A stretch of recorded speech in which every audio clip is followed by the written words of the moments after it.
ஆயுர்வேதம் ஒரு பொக்கிஷம், நம் ஆயுள் நீட்டக்கும் அற்புதம். டாக்டர் ஸ்ரீவர்மாஸ். விருச்சிக ராசி அன்பர்கள், டிசம்பர் மாதம் ஏற்றம் தருமா அல்லது பின்னடைவை தருமா? இந்த மாதத்தின் அதிர்ஷ்ட தெய்வ வழிபாடு என்ன? இதெல்லாம் நம்ம பார்க்க போகிறோம். முதல்ல உங்களுக்கு இந்த மாதத்தின் நற்பலன்கள். மனசில் இருக்கக்கூடிய பாரம், உடலில் இருக்கக்கூடிய நோய், குடும்பத்தில் இருக்கக்கூடிய கஷ்டம், இதெல்லாம் சரியாக போகுது. விருச்சிக ராசியில் இருக்கக்கூடியவர்கள் கொஞ்ச காலமாகவே அப்பப்போ உடம்புல ஏதாவது ஒரு பிரச்சனைன்னு பார்த்துட்டே இருக்கிறீங்க. அது இப்போது சரியாக போகிறது. சரியாகும் அப்படின்றது ஒரு விஷயம்.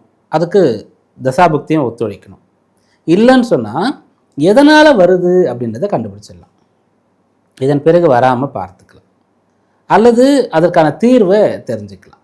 இப்படி உங்களுக்கு இருக்கக்கூடிய அந்த பிரச்சனைகள், கஷ்டங்கள்ல இருந்து விடுபடுவதற்கு பலன்களை தரக்கூடியதாக இந்த மாதம் இருக்கிறது.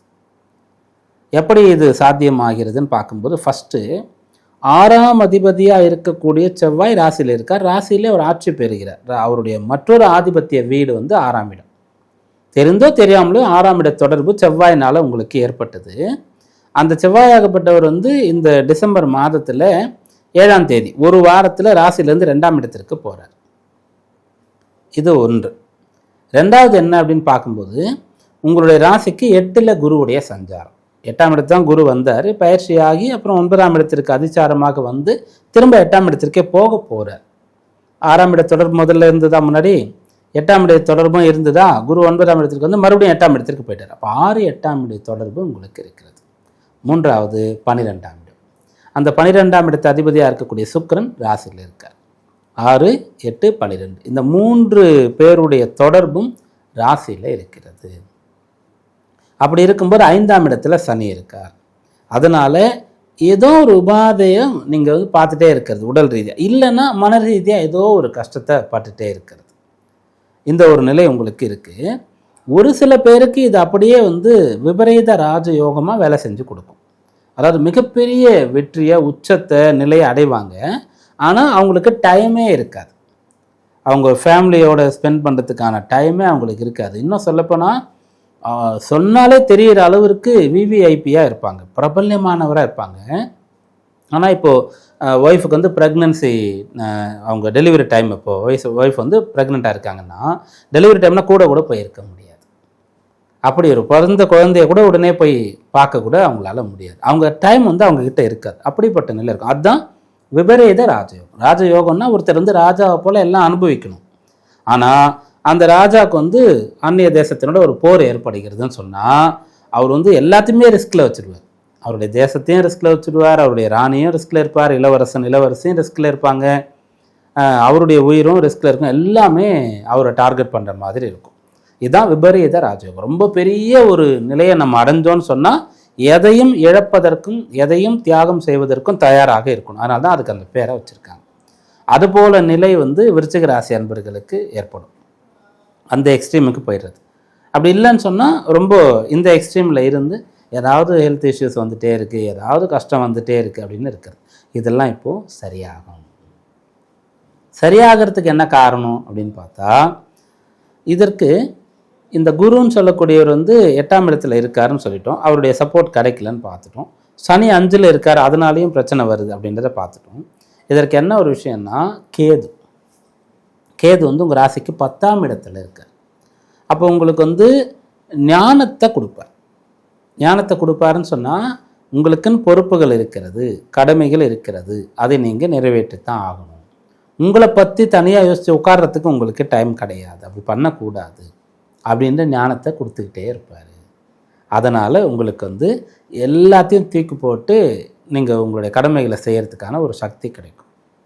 குரு 8ல் இருந்து இந்த பிரச்சனையை கொடுத்தாலும் கூட அவ்வப்போது அவர் அவருடைய பார்வைகள் மூலமாக 4ஆம் இடமான சுகஸ்தானத்தை பார்த்து கொஞ்சம் நிம்மதியாக கொடுத்துட்டு இருப்பார்.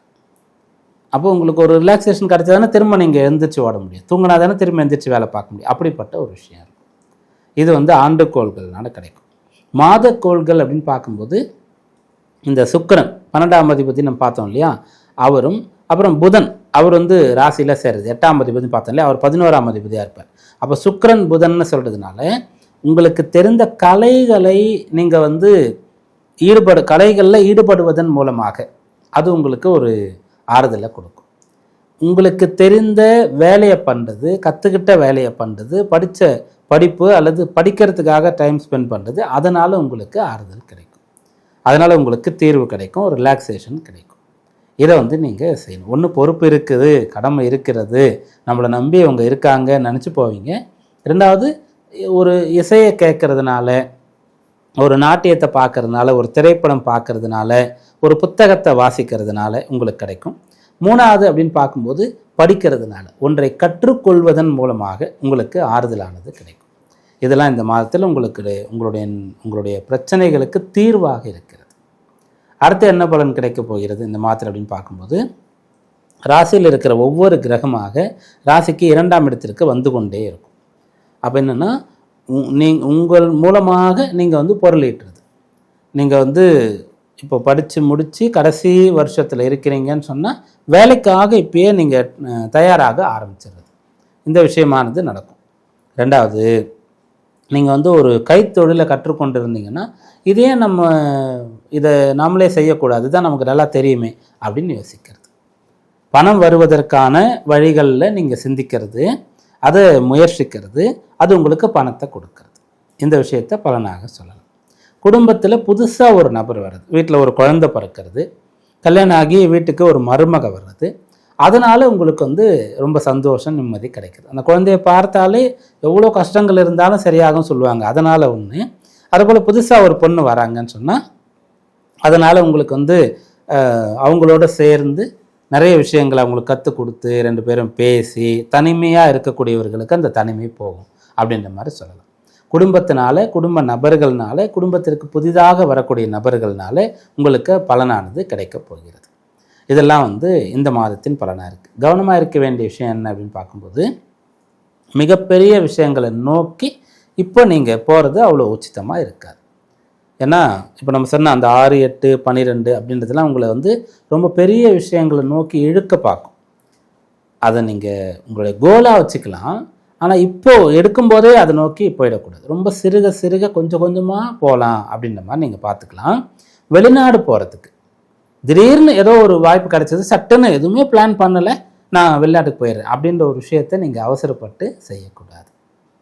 ரொம்ப நிதானமாக அதை பற்றி டீட்டெயிலாக தெரிஞ்சுட்டு அதன் பிறகு தான் நீங்கள் வெளிநாடு போகிற விஷயங்களை செய்யும்.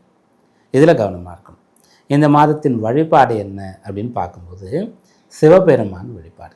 சிவபெருமானை நீங்கள் எப்படி வழிபடணும் அப்படின்னு கேட்டால், பிரதோஷ நேரத்தில் வழிபடணும். அப்போ மாதத்தில் 2 பிரதோஷம் வருது, அந்த 2 நாளான்னு கேட்டால் அந்த பிரதோஷத்துக்கு ஒரு டைம் இருக்குல்ல. சூரிய அஸ்தமனத்திற்கு முன்னதாக ஒரு 3.25 நாழிகை, அஸ்தமனத்திற்கு பிறகு ஒரு 3.25 நாழிகை. அஸ்தமனத்திற்கு முன்னதாக 1.5 மணி நேரம், அஸ்தமனத்திற்கு அப்புறம் 1.5 மணி நேரம். அப்படி இல்லைன்னு சொன்னால் சூரிய அஸ்தமனத்திற்கு முன்னதாக ஒரு 3/4 மணி நேரம், அஸ்தமனம் ஆன பிறகு ஒரு 3/4 மணி நேரம்.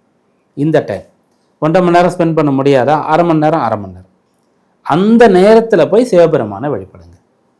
அப்படி போகிறீங்க, வீட்டில் இருந்து போகிறதா இருந்தால் வீட்டில் விளக்கேற்றிட்டு அப்புறம் போகணும். வீட்டில் விளக்கேற்றாமல் நம்ம அப்படி போகக்கூடாது.